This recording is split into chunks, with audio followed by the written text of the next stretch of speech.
Hey guys, we're back here with the Sleipnir clan making the second batch of mead. I'm just stirring it up right now. Want to keep that honey nice and moving around. So last temperature reading right now is 88 degrees. So that's pretty good. It means the yeast won't die. But first things first, we're going to put in the yeast nutrients. Now, here, I don't know if you guys can see it well because of my shadow, but it says use 1 teaspoon per gallon. As you can tell, we have a 5-gallon tank, so I'm gonna open it for the first time. I've kept this in a drawer in my basement so it stays dark and out of areas. I'm also gonna open up the Energizer, but we're gonna use the nutrient first. So I'm going to go ahead and open it up. Here we go. So I'm going to do 1, and I'm going to go ahead and make it nice, and so 1,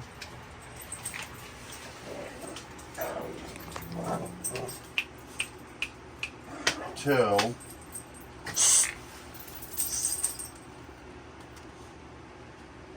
3,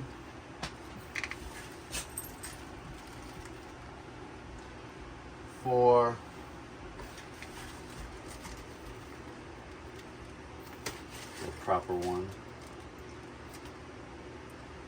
5. Now before I add the Energizer, I'm going to stir up the nutrients real quick. Now, most people experienced would do what they call staged nutrients, where they do it over the next 5 days. People will do like maybe 2 teaspoons of nutrients now. In 2 days they'll do another 2, and then on the 5th day they'll do the last final teaspoon. I'm sorry. Because I am not experienced, because I am still starting out, we're gonna do it all at once, which you can. Some people say this makes it better when you stage it out for after a while. But I'm just gonna do it this way because I am still a beginner. So this is the Energizer. We're gonna do half a teaspoon per gallon. So I'm gonna go in here and do 2 regular teaspoons. So there's 1,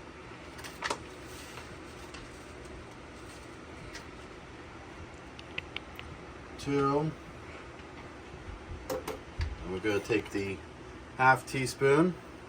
We bought all kinds of brand new measuring spoons just for brewing, because we kind of want to make our own beer and cider and wine.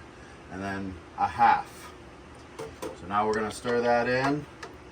That way the yeast nutrients in the yeast can stay alive, get all the vitamins and nutrients they need. It also makes it go a little faster, so brewing doesn't take like 3 or 4 months. It'll take like only 3 weeks to 4 weeks, which is really great.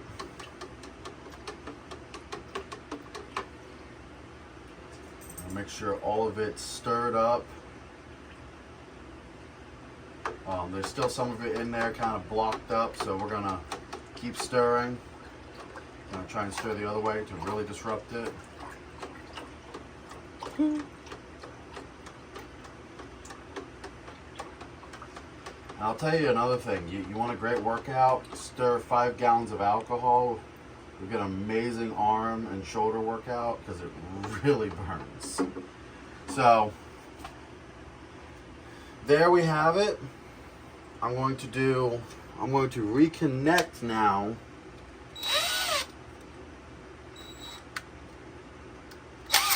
the wine whip as soon as it wants to work. Okay, that's the... Okay, I think I got it.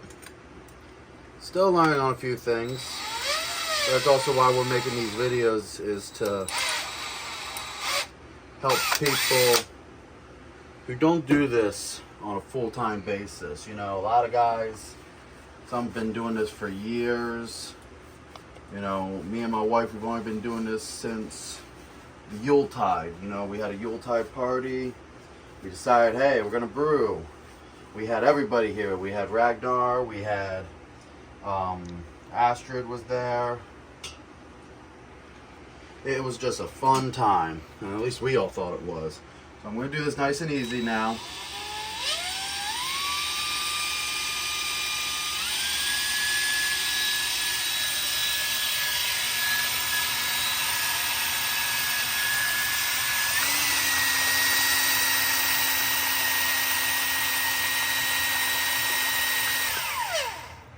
For those of you probably wondering, why is he doing this? A wine whip is used to get all the bad gases out of the tank. So that's what we're doing. We're just getting all those bad gases out that are going to make it taste nasty, and you're not going to want to drink it. We'll do this again tomorrow. And then we'll do it before bottling. So before it gets too far along now, we're going to go ahead, put the yeast into the water because it says it needs to rehydrate.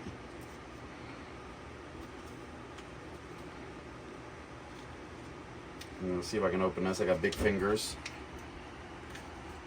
So we're going to pour it into the 2 ounces of water they said to, so it rehydrates.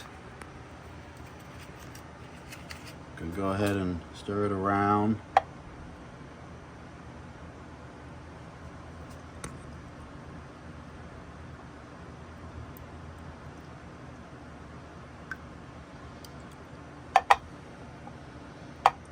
Probably gonna need a spoon. I should have probably got a spoon. That's my fault. Well, wait, I got spoons here. I can just clean them. I got the measuring spoons.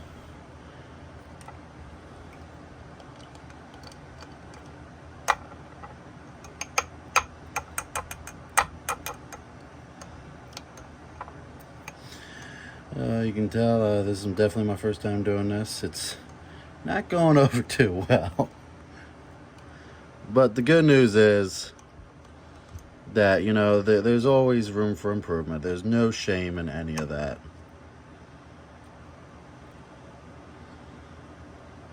Go ahead, get that all off. So what we're going to do, and we're going to have to do this real quick, is we're going to take all this, pour it in.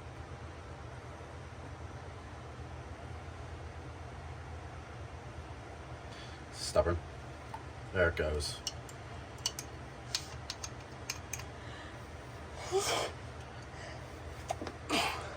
Tell you what, every time we do this, it always smells like we're cooking bread.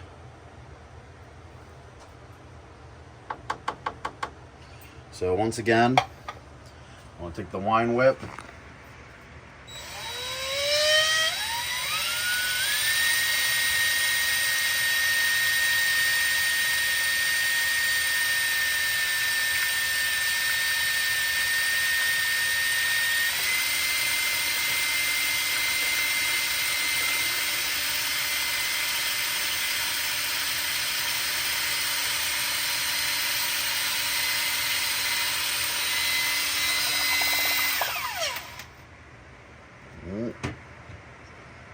Got a little bit of malfunction and something just flew in my eye, so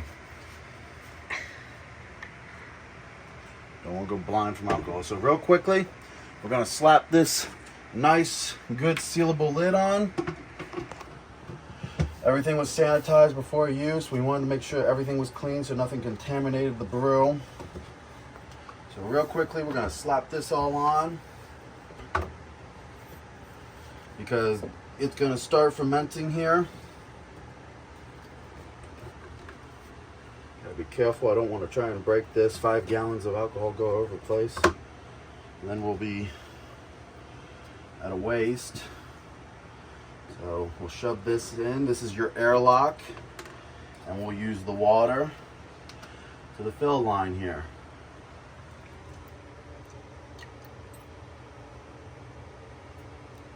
And already it's starting to go. That is a lot faster than last time.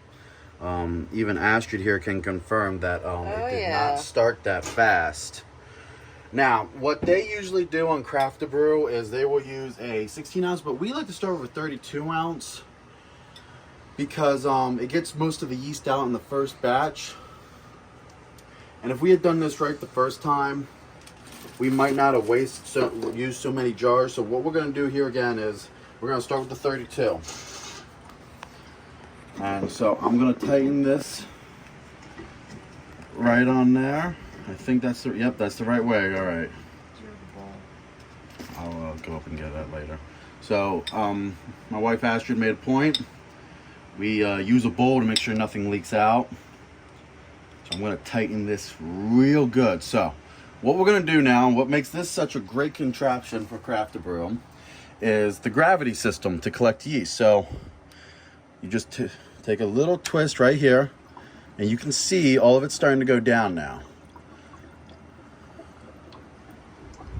So now I'm going to take it another twist,